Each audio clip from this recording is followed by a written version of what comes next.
మీరు ఏం చెప్పినా కానీ నేను సిద్ధంగానే ఉన్నాను అని ఆర్కే కూడా ముందుకు వచ్చినాడు. ఒకవైపున మీ బిడ్డ చేనేతలు ఎక్కువ ఉన్న చోట చేనేతలకు ఇవ్వడానికి అడుగులు మీ బిడ్డ వేస్తూ ఉంటే, మరోవైపున చంద్రబాబు నాయుడు ఆయన కొడుకు ఏం చేస్తూ ఉన్నారు?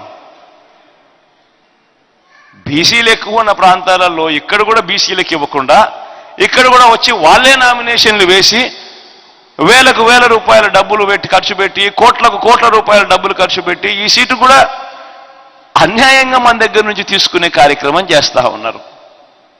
అది మంగళగిరి అయినా అంతే, అది కుప్పమైనా అంతే. కుప్పంలో కూడా బీసీలు ఎక్కువ, కానీ అక్కడ చంద్రబాబు నాయుడే బీసీల సీటు తీసుకొని అక్కడే కోట్లకు కోట్ల రూపాయలు ఖర్చు పెట్టి తాను గెలిచే కార్యక్రమమే చేస్తూ ఉన్నాడు. కానీ బీసీలకు అక్కడి నుంచి ఇచ్చిన పరిస్థితులు లేవు. కానీ మీ బిడ్డ కుప్పంలో కూడా బీసీనే పెడితే ఎలక్షన్లు చేస్తూ ఉన్నాడు. తేడా గమనించి మనం అడుగుతా ఉన్నా, ఈ రాష్ట్ర చరిత్రలో ఎప్పుడు జరగనట్టుగా, దేశ చరిత్రలో కూడా నాకు తెలిసి ఏ రాజకీయ పార్టీ కూడా బహుశా చేసి ఉంటుందో లేదో నాకు తెలియదు, కానీ రాష్ట్ర చరిత్రలో ఎప్పుడు కని విని ఎరగని విధంగా 175 అసెంబ్లీ స్థానాలు, 25 ఎంపీ స్థానాలు, మొత్తం 200 స్థానాలు ఉంటే అందులో ఏకంగా 50%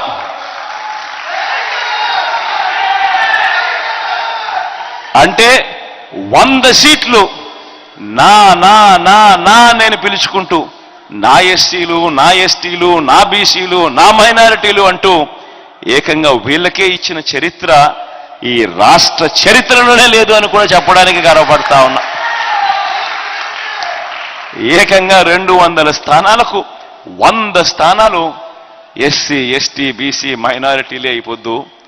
చట్టసభలో అడుగుపెట్టేందుకు, పార్లమెంట్లో అడుగుపెట్టేందుకు అందరూ కూడా సిద్ధం అని చెప్పి అడుగులు ముందుకు వేస్తా ఉన్నారు. ఇది ఒక రికార్డు. ఈరోజు మొట్టమొదటిసారిగా 2 ఎమ్మెల్యే టికెట్లు ఇక్కడ అమ్మకు, లావణ్యమ్మకు ఇక్కడ మంగళగిరిలోనే కాకుండా బుట్టమ్మకు ఈమగనూరులో కూడా ఎమ్మెల్యే టికెట్ ఇచ్చాం. 2 ఎమ్మెల్సీలు, చీరాల్లో ఒక ఎమ్మెల్సీ సునీతమ్మ కనిపిస్తుంది, ఇక్కడ హనుమంతన్న కనిపిస్తా ఉన్నాడు మీ దగ్గరే. ఎప్పుడు జరగని విధంగా ఈరోజు మున్సిపల్ చైర్మన్లు 8 మంది, 8 మంది మున్సిపల్ చైర్మన్లు.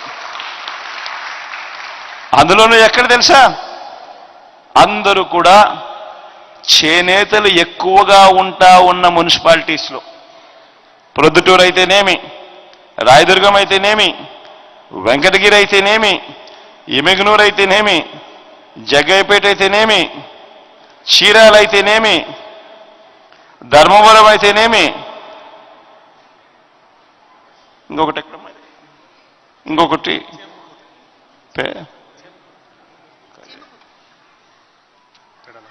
పెడనైతేనేమి, 8 చోట్ల చేనేతలు ఎక్కడైతే ఎక్కువగా ఉండారో మొత్తం అన్ని చోట్ల కూడా మున్సిపల్ చైర్మన్లుగా ఉండేది చేనేతలే ఉన్నారు.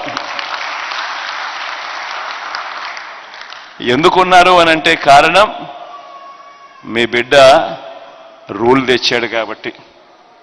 ఖచ్చితంగా 50% ఖచ్చితంగా ఎస్సీలు, ఎస్టీలు, బీసీలు, మైనారిటీలే రాజ్యాధికారంలో ఉండాలి కాబట్టి ఎప్పుడు జరగని విధంగా ఇవన్నీ జరుగుతూ ఉన్నాయి. నేను ఇవన్నీ కూడా ఎందుకు చెప్తా ఉన్నాను అనంటే, ఈ ఒక్క మంగళగిరి నియోజకవర్గమే తీసుకోండి.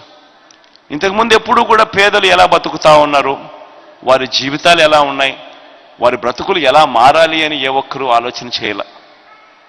మొట్టమొదటిసారిగా వీళ్ళ బ్రతుకులు మారాలి అని చెప్పి ఒక లంచాలు లేని, వివక్ష లేని వ్యవస్థను తీసుకొస్తూ ఏకంగా ఈ ఒక్క మంగళగిరి నియోజకవర్గం గురించి నేను చెప్తాను. ఇందులో 1,20,000 ఇళ్ళు ఉన్నాయి, 1,20,187 ఇళ్ళు ఉన్నాయి.